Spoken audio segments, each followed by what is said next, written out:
जय हिंद दोस्तों, Sandeep tricky math special YouTube channel में आप सभी का स्वागत है। बिहार पुलिस कांस्टेबल नई भर्ती 2023 नेक्स्ट वैकेंसी 21,391 पोस्ट के लिए ये मैथ्स का प्रैक्टिस सेट नंबर 4 है। इससे पहले प्रैक्टिस सेट नंबर 1 से लेकर 3 तक नहीं देखा होंगे तो उसके लिए प्लेलिस्ट बना दिए हैं, वहां से जाकर आप तीनों वीडियो देख सकते हैं।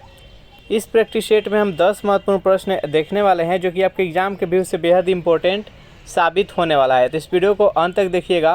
वीडियो स्टार्ट करते और चलते हम प्रश्न की तरफ। पहला प्रश्न है आपके सामने कि दो संख्याओं का लसा यानी एलसीएम 495 दिया गया है, मसा यानी एशिया 5 दिया गया है। यदि उन संख्याओं का योग दिया गया है यहाँ पर 100 तो उनका अंतर ज्ञात करना है। जल्दी से सॉल्व कीजिए। यहाँ पर एक नंबर प्रश्न का सही आंसर क्या है, तो चलिए इसको सॉल्व करते हैं। मान लेते हैं यहाँ पर पहली संख्या है जो कि a है और दूसरी संख्या है वो b है। दोनों का योग कितना दिया गया है, a प्लस b बराबर 100। उसके बाद से दोनों का अंतर ज्ञात करना है, यानी a माइनस बी बराबर हमको क्वेश्चन मार्क यानी इसका हल करना है कि इसका आंसर कितना होगा अंतर। उसके बाद से एलसीएम एचसीएफ के लिए एक फार्मूला होता है कि एलसीएम गुने एचसीएफ बराबर होता है दोनों संख्याओं का गुणनफल। एलसीएम गुने एचसीएफ बराबर दोनों संख्याओं का गुणनफल। यहाँ पर एलसीएम और एचसीएफ का गुणनफल और यहाँ पर पहली संख्या और दूसरी संख्या। देखिए यहाँ पर एलसीएम जो दिया गया है 495 दिया गया है, उसके बाद से एचसीएफ दिया गया है 5 और दोनों का गुणनफल यानी ए बी हो गया। उसके बाद से इसको फार्मूला पर रखते हैं। यहाँ पर a माइनस बी के होल स्क्वायर बराबर कितना हो जाएगा, तो a प्लस बी के होल स्क्वायर और माइनस में 4ab। इस पर हम मान पुट करते हैं और यहाँ से आंसर निकल के आ जाएगा a माइनस बी का। तो यहाँ पर a माइनस बी के होल स्क्वायर का होल स्क्वायर हो गया। a प्लस बी का मान कितना दिया गया है, तो यहाँ पर 100 दिया गया है तो 100 का स्क्वायर हो गया। अब माइनस में यहाँ पर 4ab है तो 4 का 4 हो गया और ab का मान कितना दिया गया है, तो ab का मान 495 गुने 5 दिया गया है। तो यहाँ पर 495 गुने 5 हो गया। a माइनस बी का होल स्क्वायर हो गया यहाँ पर और 100 का स्क्वायर हो गया 10,000। उसके बाद से यहाँ पर 4 गुने 495 गुने 5 बराबर हो गया 9,900। अब 10,000 में से 9,900 माइनस करेंगे तो 100 बचेगा और यहाँ पर जो स्क्वायर इधर आएगा तो रूट हो जाएगा, तो ये 100 का रूट हो जाएगा। इस प्रकार यहाँ पर a माइनस बी का मान निकल कर आ जाएगा 100। मैं आशा करता हूँ कि ये समझ में आ गया होगा। समझाने के लिए इतना लंबा हो गया, नहीं तो आप बहुत ही कम समय में इसको सॉल्व कर सकते हैं। चलिए सेकेंड प्रश्न देखते हैं। सेकेंड प्रश्न है आपके सामने कि 50 से लेकर 100 के बीच में अभाज्य संख्याओं की संख्या कितना होगा। अभाज्य संख्या किसे कहते हैं, वैसी संख्या जो स्वयं तथा 1 से विभाजित हो उसे अभाज्य संख्या कहते हैं। ऐसे अगर हमेशा याद रखा जाता है 1 से लेकर और 100 तक अभाज्य संख्याओं का संख्या टोटल 25 रहता है और 1 से लेकर 50 के बीच में 15 रहता है और 50 से लेकर 100 के बीच में 10 रहता है और 10 से ये 15 जोड़कर टोटल 25 रहता है। ये ऐसे याद रखते हैं कि 1 से लेकर 50 तक 15 रहता है और 50 से 100 तक अभाज्य संख्या की संख्याएँ 10 होता है। अब चलिए इसको हम देख लेते हैं कि कौन कौन सा 10 होता है। तो देखिए 51, 52, 53। 53 है जो कि एक अभाज्य संख्या है। 53 के बाद से 54 भाज्य है, 55, 56, 57, 58, 59। फिर यहाँ पर 59 हो गया अभाज्य संख्या। 60, 61 हो गया अभाज्य संख्या। 61, 62, 63, 64, 65, 66, 67। यहाँ पर 67 हो गया जो कि अभाज्य संख्या हो गया। 68, 69, 69 भाज्य है। 70, 71, 71 यहाँ पर अभाज्य संख्या हो गया। उसके बाद 72, 73 अभाज्य संख्या हो गया। 74, 75, 76, 77, 78, 79। 79 यहाँ पर अभाज्य संख्या हो गया। उसके बाद 80, 81, 82, 83 अभाज्य संख्या। 84, 85, 86, 87, 88, 89 अभाज्य संख्या। उसके बाद से 90, 91, 92, 93, 94, 95, 96, 97 है जो कि अभाज्य संख्या। तो काउंट करते हैं 1, 2, 3, 4, 5, 6, 7, 8, 9, 10। ये 10 अभाज्य संख्या होता है 50 से लेकर 100 के बीच में। तो इसका राइट आंसर हो जाएगा ऑप्शन नंबर सी। ऐसे याद रखते हैं 1 से लेकर 100 के बीच में टोटल 25 अभाज्य संख्या रहता है। 1 से लेकर 50 के बीच में 15 रहता है और 50 से लेकर 100 के बीच में 10 रहता है। सबसे छोटी अभाज्य संख्या 2 रहता है। तीनवा प्रश्न है आपके सामने कि एक वस्तु का क्रय मूल्य दिया गया है, वो विक्रय मूल्य का 40% दिया गया है। यानी किसी वस्तु का क्रय मूल्य है वो विक्रय मूल्य का 40% है।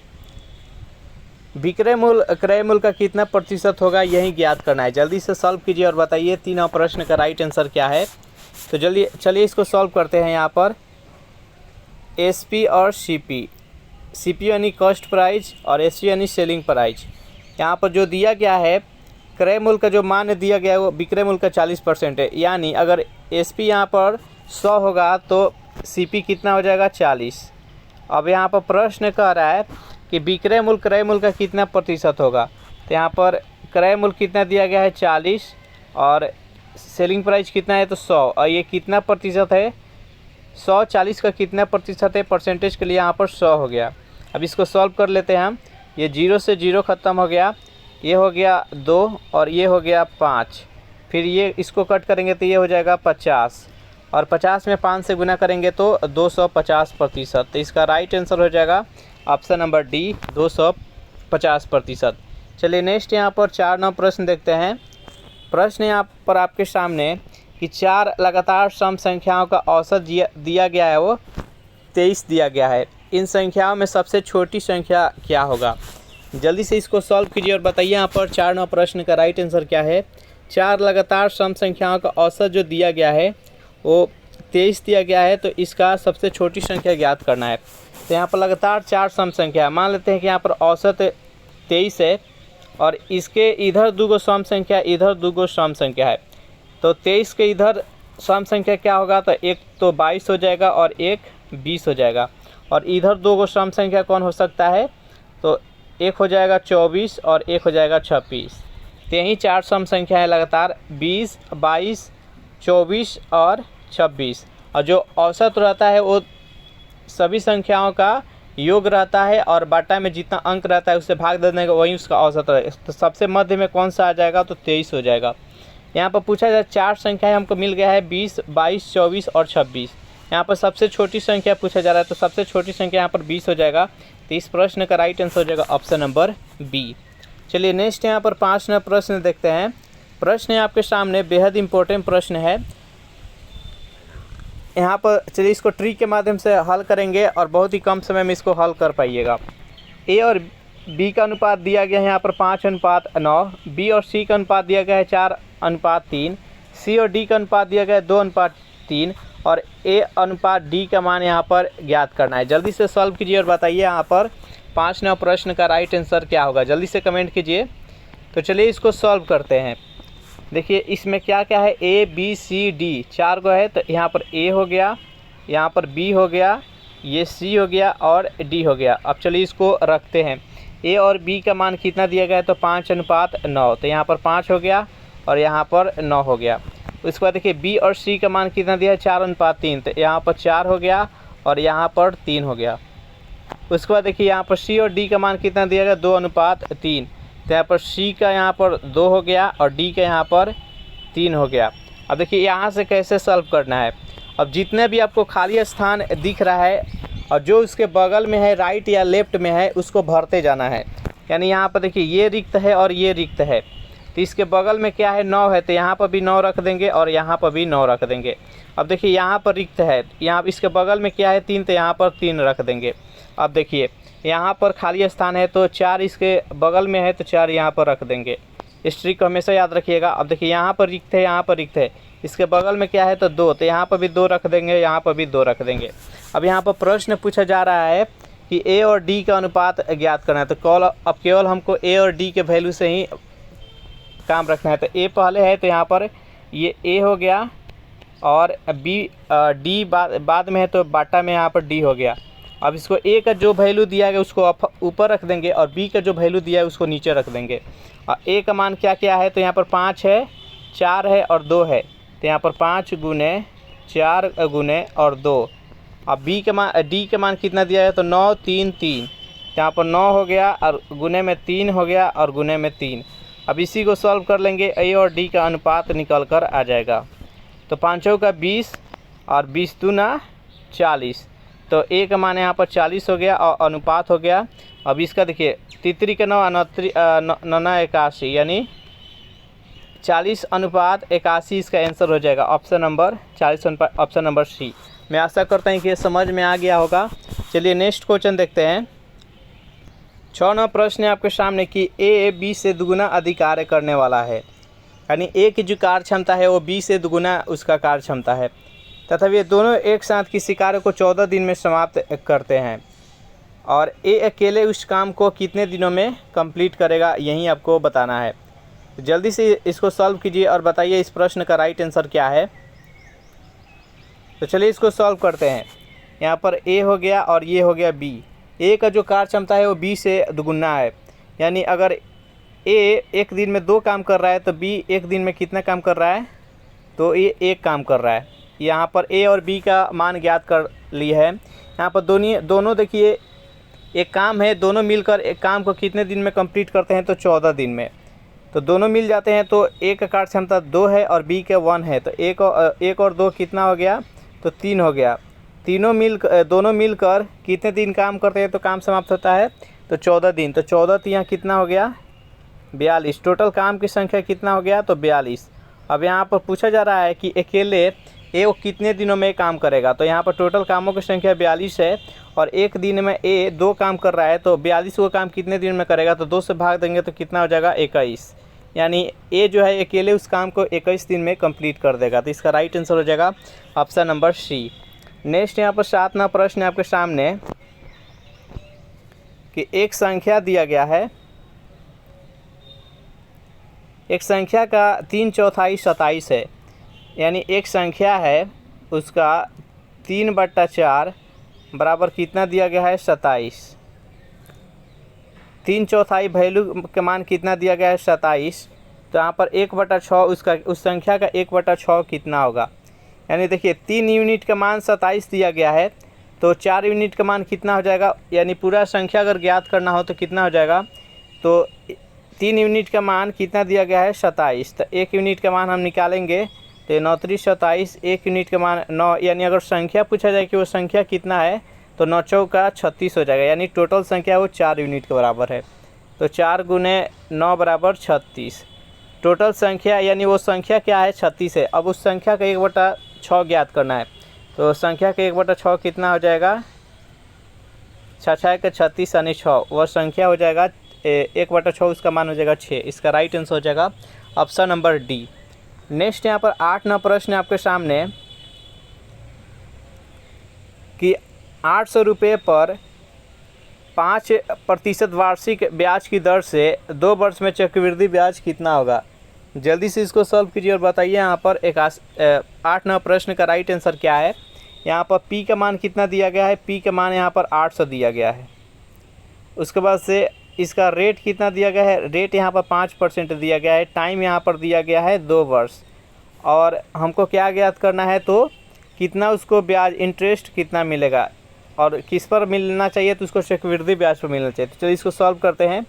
सबसे पहले हम मिश्रधन ज्ञात कर लेते हैं। तो मिश्रधन कितना हो जाएगा, तो ये 800 हो गया और 800 5% यहाँ पर वार्षिक ब्याज के दर से मिल रहा है, यानी उसको 100 यहाँ पर प्रिंसिपल और यहाँ पर कितना हो जाएगा 5% मिल रहा है, यानी 105। 100 की जगह पर उसको 105 मिल रहा है और कितना मिल रहा है, 2 वर्ष मिल रहा है। तो यहाँ पर 2 बार यहाँ पर हो जाएगा 105 और बट्टा में 100।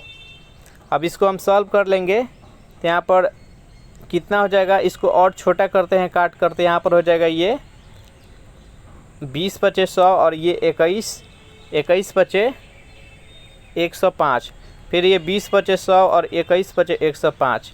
अब यहाँ पर इसको कट करते हैं तो कितना हो जाएगा, ये 20 चौका 80 यानी 40 और ये हो जाएगा 20 दूना 40।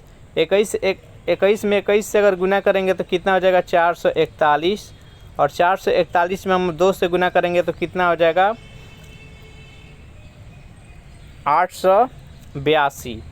8 से यहाँ पर 82 हो गया। देखिए टोटल मूलधन कितना था, मूलधन था 800, लेकिन यहाँ पर मिश्रधन कितना हो गया है, तो 882। तो ब्याज बराबर क्या होता है, मिश्रधन माइनस मूलधन। तो 882 में से अगर हम 800 माइनस कर लेंगे तो कितना ब्याज निकल के आ जाएगा, तो 82 आ जाएगा। तो इस प्रश्न का राइट आंसर हो जाएगा ऑप्शन नंबर डी। 9वां प्रश्न है आपके सामने को उस आयत का विकर्ण बताइए जिसका भुजा है जो कि 12 मीटर है और 5 मीटर है। यानी उसका मान लीजिए कि एक लंबाई है वो 12 मीटर है और चौड़ाई उसका 5 मीटर है। चलिए इसको सॉल्व करते हैं। यहाँ पर एक आयत हो गया, ये इसका 2 विकर्ण हो गया। इसका जो लंबाई दिया गया है वो 12 मीटर दिया गया है और इसका चौड़ाई दिया गया है वो 5 मीटर दिया गया है। इसका ये विकर्ण ज्ञात करना है।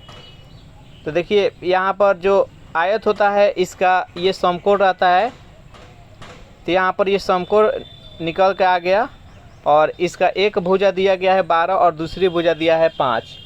तो ये समकोण जब निर्माण करेगा तो ये पाइथागोरस प्रमेय का फ्लो करेगा। तो पाइथागोरस प्रमेय में क्या होता है, लंब के स्क्वायर प्लस आधार के स्क्वायर रूट अंडर लंब के स्क्वायर प्लस आधार के स्क्वायर बराबर होता है विकर्ण होता है। तो यहाँ पर देखिए इसको हल करते हैं। यहाँ पर ये 12 का स्क्वायर हो जाएगा और प्लस में 5 का स्क्वायर हो जाएगा। तो 12 बरा हुआ कितना होगा 144 और प्लस में 5 25, रूट अंडर है, इसको रूट में कितना हो जाएगा तो 169 हो जाएगा और 169 का मान होता है 13, यानी विकर्ण का मान कितना हो जाएगा तो 13 मीटर हो जाएगा। नेक्स्ट यहाँ पर 10वां प्रश्न है आपके सामने कि एक कार 59 किलोमीटर प्रति घंटा की चाल से 354 किलोमीटर की दूरी तय करने में कितने घंटे की समय लगी। जल्दी से सॉल्व कीजिए और बताइए इस प्रश्न का राइट आंसर क्या है। तो देखिए यहाँ पर टाइम ज्ञात करना है, उसका चाल दिया गया है और उसका टोटल डिस्टेंस दिया गया और चाल दिया गया है। तो टाइम बराबर क्या होता है तो डिस्टेंस, तो यहाँ पर डिस्टेंस कितना हो गया 354 किलोमीटर और उसका चाल कितना है तो 59। अब 354 में हम 59 से भाग दे देंगे तो यहीं इसका आंसर निकल कर आ जाएगा। तो हम इकाई अंक से देख लेते हैं किससे ये पूरा कटेगा। 9 चौका 36 नहीं कटेगा, 9 सत्ते 63 3 आ रहा है ये भी नहीं कटेगा, 9 छक 54 यानी ये 6 बार में कट जाएगा तो यहाँ पर 6 हो जाएगा, यानी टोटल टाइम कितना हो गया तो 6 घंटा लगेगा। इस प्रश्न का राइट आंसर हो जाएगा ऑप्शन नंबर सी। इस प्रकार से 10 महत्वपूर्ण प्रश्न देखे। सेशन आप लोग कैसा लगा जरूर कमेंट करके बताइएगा। सेशन आप लोग का अच्छा लगा तो वीडियो को लाइक कर दीजिए, अपने दोस्तों के पास शेयर कर दीजिए और जो भी कैंडिडेट अभी तक इस चैनल को सब्सक्राइब नहीं किए होंगे चैनल को प्लीज़ सब्सक्राइब कर लीजिएगा। Thanks for watching this video. मिलते हैं नेक्स्ट वीडियो में।